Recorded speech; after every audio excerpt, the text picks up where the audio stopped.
Hey guys, welcome back to the channel. Episod kali ni kita akan bincang berkenaan naming pula, tapi untuk cycloalkane. Nak tahu lebih lanjut? Stay tune.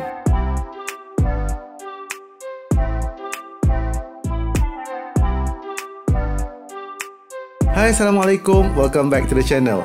As I mentioned earlier, episod kali ini kita akan sambung perbincangan tentang alkane dan kita akan fokus kepada naming cyclic compound pula. Untuk makluman kamu, alkane dalam bentuk cyclic dinamakan sebagai cycloalkane. Our aim for this video satu saja. Kita nak draw and name the structure of cycloalkane according to IUPAC rules. Okay. So, kalau dalam episod sebelum ni kita dah bincang macam mana nak bagi nama aliphatic alkane, it's very simple, direct saja dan ada beberapa rule yang kita guna pakai. Dekat sini pun kita masih lagi kekalkan basic prinsipal yang sama. Tapi bezanya adalah kita akan discuss dengan konteks cyclic pula. Ada beberapa tambahan rule. Jangan risau, semuanya senang aja. Okey, jom kita mula. Okey, so untuk naming cyclic compound ni, dia sama saja. Okey, kalau kata contoh dia ada 3 karbon, kalau 3 karbon dalam alkane kita panggil sebagai propane, bila dia cyclic kita akan panggil dia sebagai cyclopropane. Kalau 4 karbon kita panggil dia sebagai cyclobutane dan 5 karbon kita panggil dia sebagai cyclopentane and so on. Sama aja. Okey, kalau alkane yang biasa 5 karbon kita panggil sebagai pentane, tetapi bila dia cyclic kita panggil dia sebagai cyclopentane. Cyclic compound ni adalah mesti gegelang yang tertutup dan kita kira setiap vertices ni, bucu-bucu ni sebagai bilangan karbon dia. Dia ada 5 karbon, so bermaksud kita panggil dia sebagai cyclopentane. Kalaulah pada cyclic compound kita tu ada substituent dan hanya satu saja substituent, kita tak perlu letak nama ataupun nombor pada kita punya substituent tu. Contoh macam ini. Kita punya cyclic kita adalah cyclobutane and kita ada methyl as our substituent. So nama dia kita bagi sebagai methyl cyclobutane. You tak perlu letak 1-methyl cyclobutane. Kalau you letak pun tidak salah. Tetapi it's redundant lah kan sebenarnya sebab dia satu saja substituent, so you don't have to put the number untuk substituent tu. Same goes here. Okay, so bila bromine jadi substituent kita akan panggil dia sebagai bromocyclopentane. Ini pula ini adalah ethyl, so dia akan jadi ini adalah isopropyl, so dia adalah isopropyl cyclohexane. Right. So tetapi bila kalau kita ada lebih daripada substituent, maksud kita kalau kita ada 2, bila kita ada 2, kita akan tengok according to alphabetical order dan juga kita akan number dia dalam keadaan supaya substituent tu memegang nombor yang paling rendah. Okey, yang pertama. Yang kedua, bila kita ada substituent yang berbeza ni, kita akan assign nombor yang paling rendah pada substituent yang lebih awal alphabetical order dia. Kita tengok contoh di sini. Kita ada cyclopentane dan kita ada 2 substituent di sini, iaitu ethyl dan methyl. Kalau ikut alphabetical order, ethyl adalah E, methyl adalah M. So kita akan jumpa E dulu baru kita jumpa M. Nombor 1 akan diberi pada ethyl dan nombor 2 akan diberi pada methyl. Okay, so kita tak kisahlah pusing clockwise ke anti-clockwise ke, as long as our substituent dapat nombor yang paling rendah. Tu yang pertama. Yang kedua, one of the substituent kalau ikut alphabetical order, dialah yang akan ambil nombor 1. Okay, so nama dia akan jadi 1-ethyl 2-methyl cyclopentane. Okay, kalau kita tengok sini contoh yang lain, ni adalah cyclohexane, kita ada ethyl, kita ada chlorine, which is chloro. So antara chloro dengan ethyl kita jumpa C dulu kan, so nama dia akan jadi 1-chloro 3-ethyl cyclohexane. Kalau kita ada 2 substituent yang sama, macam mana? Konsep yang dulu yang kita guna di, tri, tetra masih lagi diguna pakai. Bermaksud dekat sini dia akan jadi 1,3-dichlorocyclohexane. Masih lagi guna skill yang sama. Kalau tadi satu substituent tak payah bagi nombor, kalau 2 substituent kita ikut alfabet, kalau 3 substituent macam mana? Kalau 3 substituent kita akan guna set locant. Okey, loken ni apa? Loken ni adalah hasil tambah nombor-nombor yang kita assign pada kita punya substituent. Kita ambil contoh structure ini. Okey, dia adalah cyclohexane. Kita ada chlorine, which is chloro. Kita ada ethyl dan kita ada methyl. So, macam mana kita nak assign nombor di sini? So, kalau kata kita ikut alphabetical order punya susunan, chlorine akan tulis dulu, lepas tu ethyl, lepas tu methyl. No problem.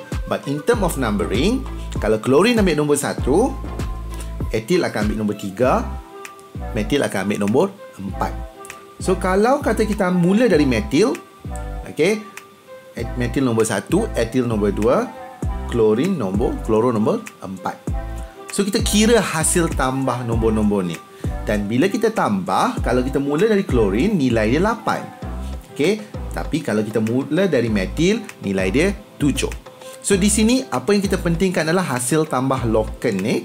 Dan bila hasil tambah loken ni, kita dapati bahawa kita akan ambil nombor 1 dari methyl.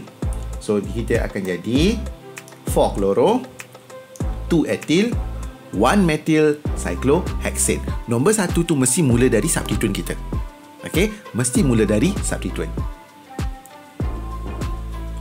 Alright. So, kalau kata kita ada kita punya ring tu, dia attach pada alkane yang lebih banyak bilangan karbon daripada ring tu. Automatically, kita punya ring tu akan jadi dia punya substituent lah. Okay, contoh macam ni, kita punya cyclic kita adalah cyclobutane dan attach pada 5 karbon. So, dia akan jadi cyclobutyl pentane. Okay, 1 cyclobutyl pentane. Dan kalau kita ada lebih pada satu ring dan attach pada karbon rantaian alifatik di hujung kiri dan kanan ring tu, dia akan jadi cycloalkyl alkane, which is 1,3-dicyclohexyl propane. Alright. Kita tengok several example first. The first one, kita ada satu structure ni. Okay, kita ada satu sini adalah isopropyl. Ini adalah kita punya ethyl. Dan ini pun kita punya ethyl. So, siapa yang patut ambil nombor 1? Okay, so kalau ikut alfabet memang E lah. So, dia akan jadi, ini jadi nombor 1, ini jadi nombor 2, nombor 3, nombor 4. So, dia akan jadi 1,1-diethyl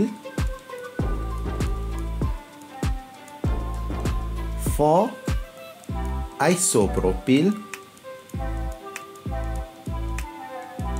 cyclohexane.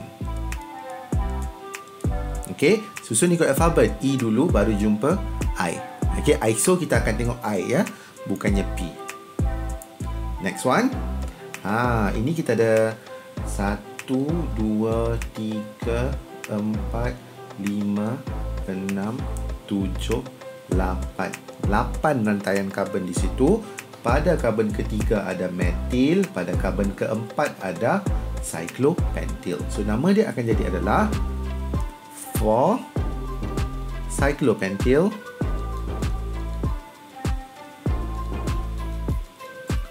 3-methyl octane. Next one. Okay, untuk next example. So, ini adalah cyclopropyl. Okay.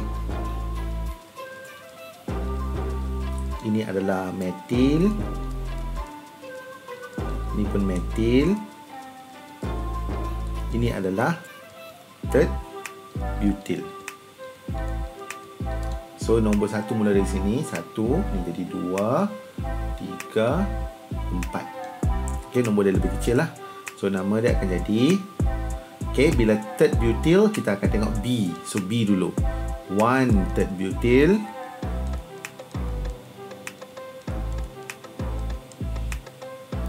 Okay, 4 cyclopropyl 2,2-dimethyl cyclohexane.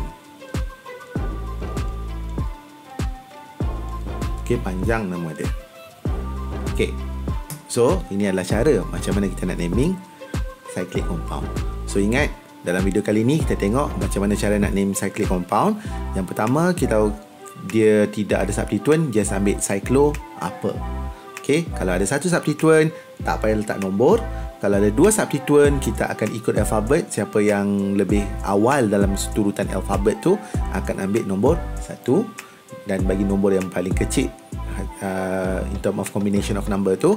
Dan yang kalau kita ada lebih 3 ataupun lebih, kita akan tengok based on locant. Okay, dan kalau kita punya rantai karbon straight chain tu lebih panjang daripada cyclic, bermaksud kita akan dapat cyclic tu sebagai kita punya substituent.